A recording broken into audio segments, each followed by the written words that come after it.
नमस्कार दोस्तों, हमारी मेरी ज्योतिष की इस सीरीज़ में आपका स्वागत है। जैसे कि हम ग्रहों की सीरीज़ के बारे में अभी अध्ययन कर रहे हैं, तो ग्रहों के अध्ययन की इस सीरीज़ में कल हमने बात करी थी बुध ग्रह के बारे में। आज हम बात करने जा रहे हैं शुक्र ग्रह के बारे में। शुक्र ग्रह, जैसे कि आप सभी जानते हो, सूर्य से दूसरा ग्रह है और पृथ्वी का निकटतम पड़ोसी है। यह हमारे सौरमंडल का सबसे गर्म ग्रह माना जाता है, जिसका वायुमंडल घना और कार्बन डाइऑक्साइड से भरपूर है। शुक्र की सतह सक्रिय ज्वालामुखियों के साथ चट्टानी और गर्म है, तो बहुत ही हॉट और बहुत ही गर्म ग्रह शुक्र माना जाता है। इसका एक दिन इसके एक वर्ष से भी लंबा होता है।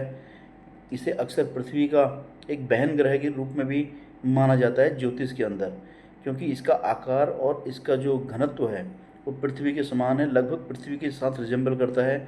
और लेकिन जब हम इसके वायुमंडल की बात करते हैं और इसमें परिस्थितियों की बात करते हैं, वो पृथ्वी से बिल्कुल अलग है। अब बात करते हैं कि इसकी मुख्य विशेषताएं हैं क्या शुक्र ग्रह की। सबसे पहले हम इसकी स्थिति और आकार की बात करते हैं। जैसे मैंने पहले भी आपको बताया, सूर्य से दूसरा ग्रह है और जो बुध और पृथ्वी की कक्षाओं के बीच स्थित है, यह छठा सबसे बड़ा ग्रह माना जाता है। यानी कि सभी ग्रहों में से शुक्र जो है छठे नंबर पे सबसे बड़ा ग्रह है और सूर्य से दूसरे नंबर पे जो है ये नज़दीक है। वायुमंडल जो है इसका है पृथ्वी की तुलना में 95 गुना अधिक दबाव वाला घना वातावरण है इसका, जो मुख्य रूप से कार्बन डाइऑक्साइड से बना हुआ है।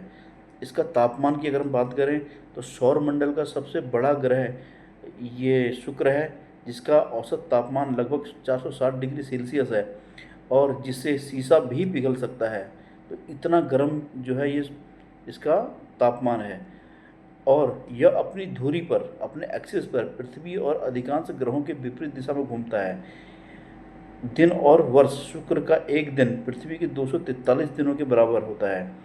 उसके एक वर्ष यानी कि 225 पृथ्वी दिनों के बराबर से लंबा होता है। इसकी अगर मैं सतह की बात करूँ, इसके सरफेस की बात करूँ, ये एक चट्टानी ग्रह है और स्थलीय ग्रह है, जिसके सतह पर ज्वालामुखी मौजूद हैं। इसका वातावरण सल्फ्यूरिक एसिड के बादलों से ढका हुआ है। आसमान में चमक, यानी कि रात के आकाश में चंद्रमा के बाद सबसे चमकीला पिंड है ये।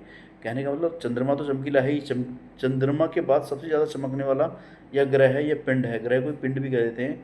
इसके कारण इसे भोर का तारा या शाम का तारा भी कहा जाता है। तो दोस्तों, हमारी इस ग्रहों की सीरीज़ में अगली वीडियो में मैं आपके साथ नए ग्रह के बारे में बात करूंगा, जो कि पृथ्वी से और नज़दीक है। शुक्र से दूर और पृथ्वी और शुक्र से दूर है, लेकिन और ग्रहों से नज़दीक है सूर्य से।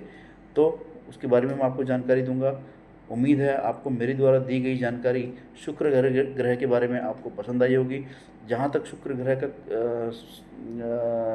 इसके कलर का सवाल है, ये सफ़ेद कलर का है लगभग, और इसका जो रत्न होता है वो ओपल होता है या फिर हीरा होता है। तो दोस्तों, ज्योतिष की इसी श्रृंखला में, ग्रहों की श्रृंखला में फिर आपके साथ एक नए ग्रह की जानकारी लेके हम फिर उपस्थित होंगे। तब तक के लिए धन्यवाद। नमस्कार दोस्तों।